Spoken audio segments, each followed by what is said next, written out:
This is the Vauxhall Insignia Estate. Actually, it's not called the Insignia Estate, it's called the Insignia Sports Tourer because Sports Tourer sounds way cooler. And it's a bit like how famous people change their names to just stand out. So this guy's real name is Mark Sinclair. But a Mark Sinclair would normally work in insurance. Whereas Vin Diesel, well, Vin Diesel is the name of a Hollywood superstar.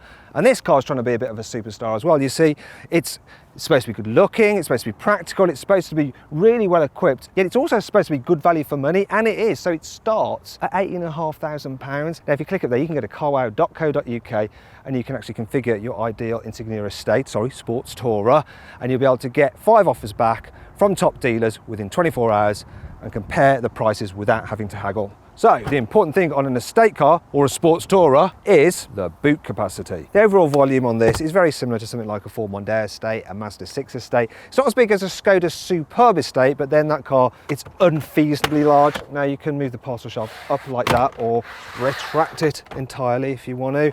In the load cover there with a net, which is handy if you've got a dog and you don't want it slobbering all over the back seat of your car. And this is reasonably easy to remove once you know how to do it.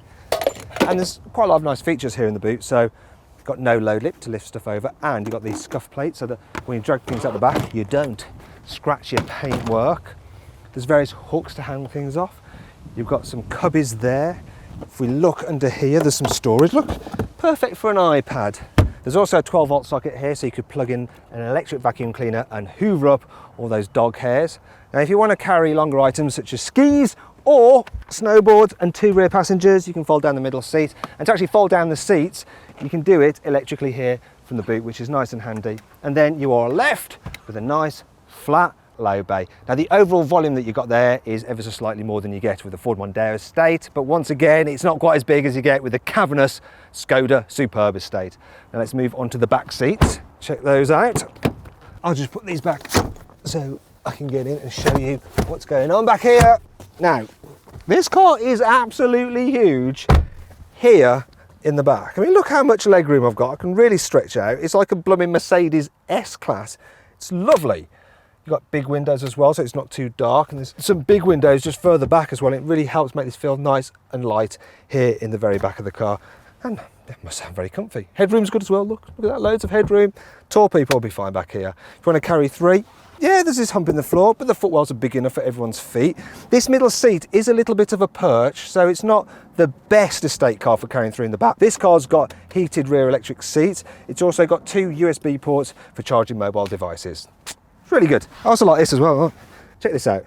The Isofix anchor points are really easy to get to, and you've got these fold down covers, so you're never going to lose those. Now if you click up there, you can actually see just how easy it is to fit a baby seat in the back of this car. You'll be able to see what it's like with 3 adults in the back, and just how much stuff you can cram into this estate car, this sports tourer's boot.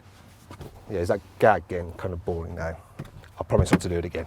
One thing that really impresses me about this Insignia is just how lovely it is here on the inside. So the quality is really good. It's better than a Skoda Superb, and the design's much more interesting as well. I think the quality is better than a VW Passat as well. I do think this is a lovely thing to sit in. And I like how you feel cocooned. It's like you're in a cockpit. This central tunnel just separates you from the passenger, and it feels sports toury. I've done that joke again, I promised I wouldn't. And it's reasonably practical, so you've got huge door bins. There's some storage under here. You can fit a bottle in there, look at that. And there's some extra cubbies here and here as well. If you need it, you have in there a USB input. Standard equipment is really generous on all models. Even the entry-level car has a 7-inch touchscreen, and it also has Apple CarPlay and Android Auto, so it doesn't really matter that it doesn't come with satellite navigation, because you can just use the navigation off your phone. You can use Google Maps, it's great. And all models also get Vauxhall's OnStar system. Now I'll talk more about that later in the review. This particular car is the SRI, and it has some upgrades such as digital climate control. You also then get an 8-inch touchscreen. It's very easy to navigate, and the screen's nice and bright. I quite like it. Now if you click up there, you can actually get a full in-depth video review of this Vauxhall's infotainment system. Now then, it's time to hit the road and see what this car's like to drive. The Insignia Sports Tourer is a little bit of a mixed bag in town, so things I like. The controls, nice and light, the clutch is fine, even the gear shift. I used to hate Vauxhall gear shifts, but this is good, it's good.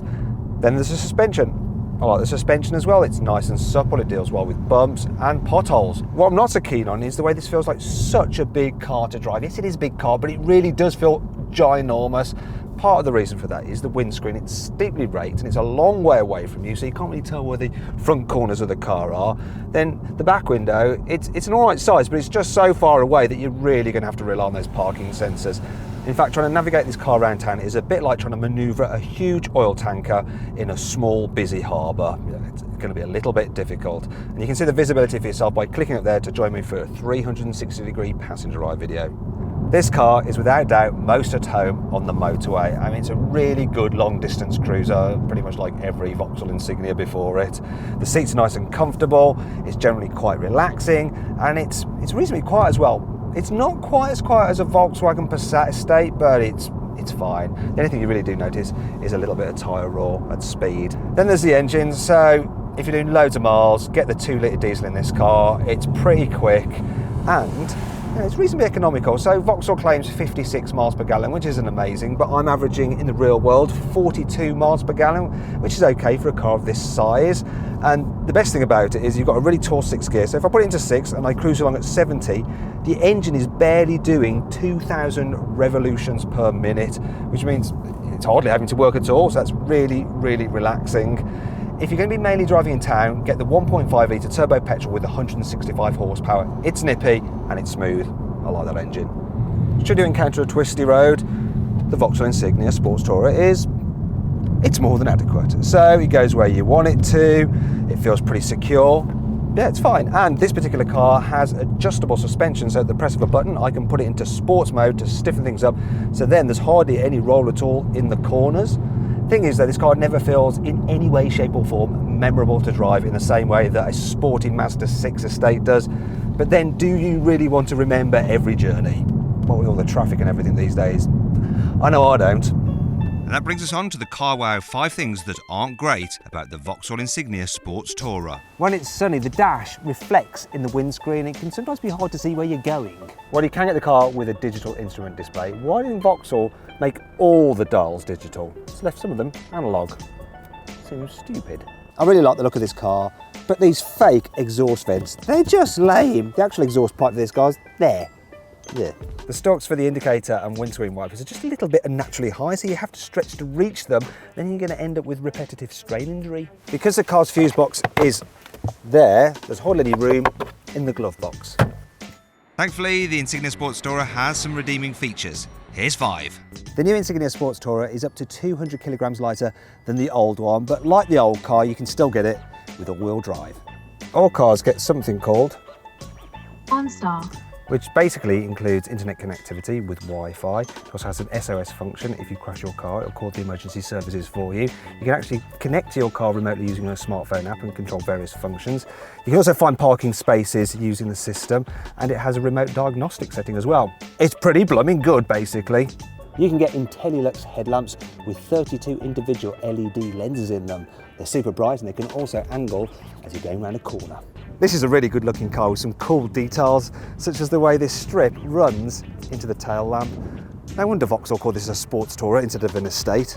The driver's seats fitted to all but the entry-level models have been certified by a German campaign for healthy backs, which is handy if, like me, you have a slipped disc. Yeah, exactly.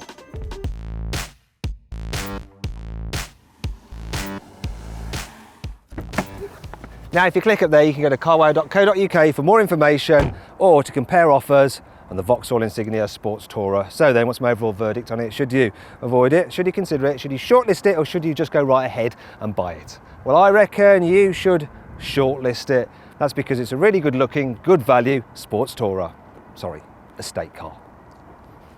If you enjoyed this video, please like it, share it and comment on it. And if you click up there on our logo, you can subscribe to our channel for more videos like this. Up there to watch my 360-degree passenger eye video on this car, down there to watch my detailed practicality video review of it, and down there for my detailed infotainment and interior review. Now, did you spot the Easter egg in this video? It was the picture of the 80s cologne Insignia in the car's boot cubby.